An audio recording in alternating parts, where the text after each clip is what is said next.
Hey everyone, this is Sasha bringing you a video tutorial today from BP4U. And today I'm going to go over a few more menu items with you that I haven't covered yet.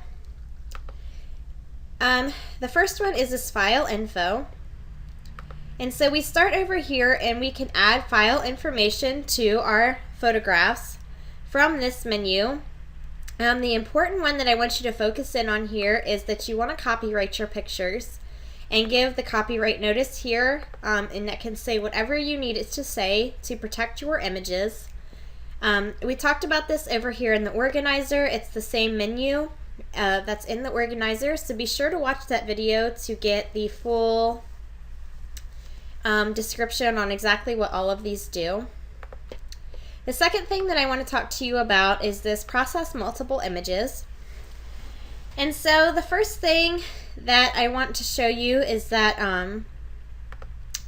you can decide whether you're going to process them from the folder or from open files, and I'm going to check open files here. And then you set your destination. The destination is going to be where the files are going to be saved at. And so you can browse through here and you can decide exactly where you want to put your images at.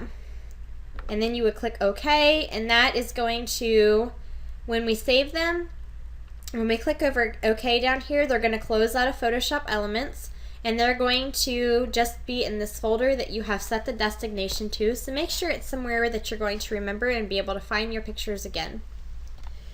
Here you can choose whether or not you want to rename the files. If you don't want to, then you can uncheck that. If you do, then you have some options here. You can do the document name. You can do, if you click on document name, you can click and make it say anything that you want it to. So maybe I'm just going to put my name and an underscore, and then I can choose whether I want this serial number, whether I want the date. Let's try that. So it would be my name, and then the date today is 11/21. And then dot, and it's just using the GIF as an example. You can decide whether or not you want to resize your images. If you do, then you can choose whether you want to see that in inches, pixels, centimeters, or percent. The percent is the easiest for me to work with. So maybe I only want my pictures to be 50%. And I want to make sure I constrain my proportions, and then I can come over here and I can set my resolution. Which is pretty standard for printing, is 300 dpi's, and so that is up to you. If you're saving these for the web and you're lowering your image size, you might not need that 300 dpi resolution, so that's totally up to you. You can choose whether you want to convert your files to a PSD, a JPEG, and what quality JPEG that you want that to be, a PNG, keep it as a raw document, a TIFF. I'm going to leave mine at JPEG with the highest quality. You can decide what quick fixes that you want to be on your photos, so you can give it a little bit of auto sharpening, maybe a little auto contrast, whether you want a watermark or a caption. I'm going to use a watermark, and I can make my custom text say, my name. I can put that in the bottom left, the bottom right, or I can center it. I can choose my font here and the opacity and the color of my font there. And when I'm satisfied with all of this, I can click OK. And it would close again out of Elements, and it would open up into that folder that I had sent them to. So that can be extremely helpful if you have a lot of photos and you don't really need to do much to them, but you want to switch them maybe out of RAW into JPEG or whatever, then you could do that, and you could do that very quickly. So the next thing that we're going to kind of talk about a little bit is just the selecting.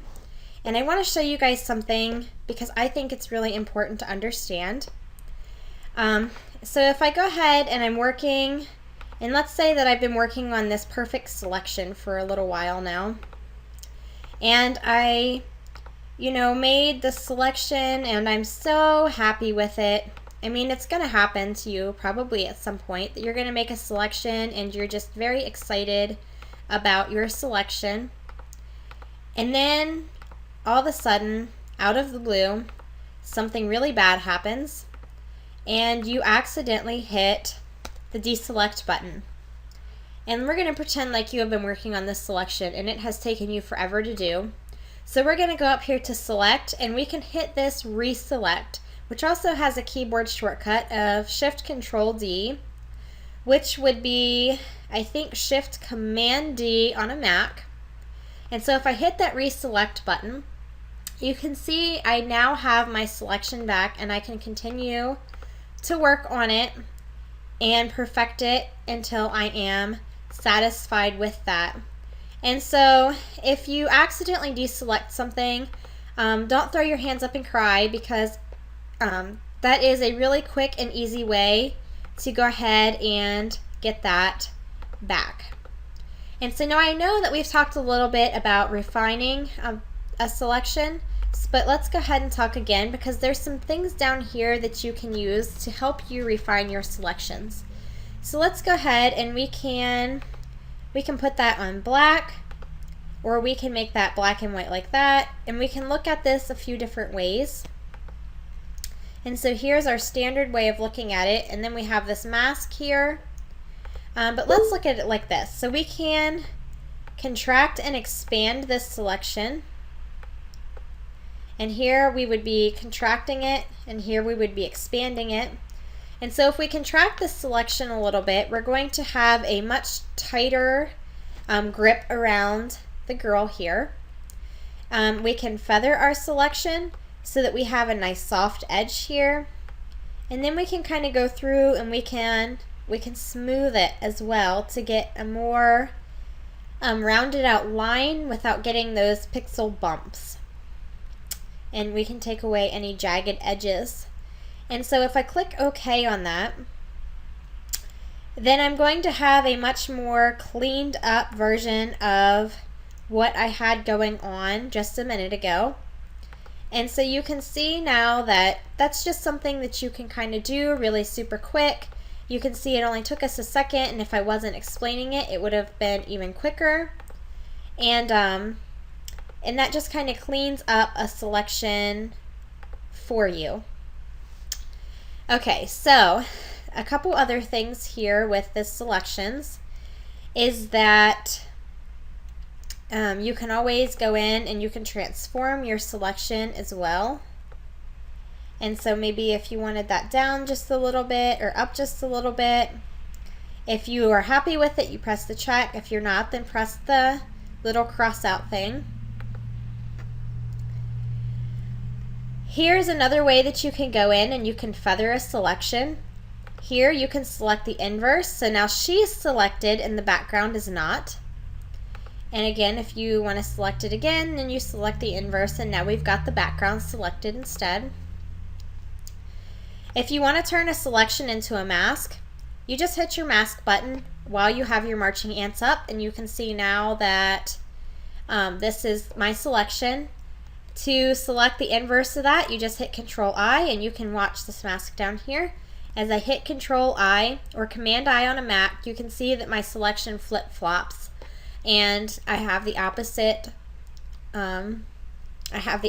Selected. And so that is a little bit more insight as to some of the things that you can do with the menus up here. And I hope that helps you some.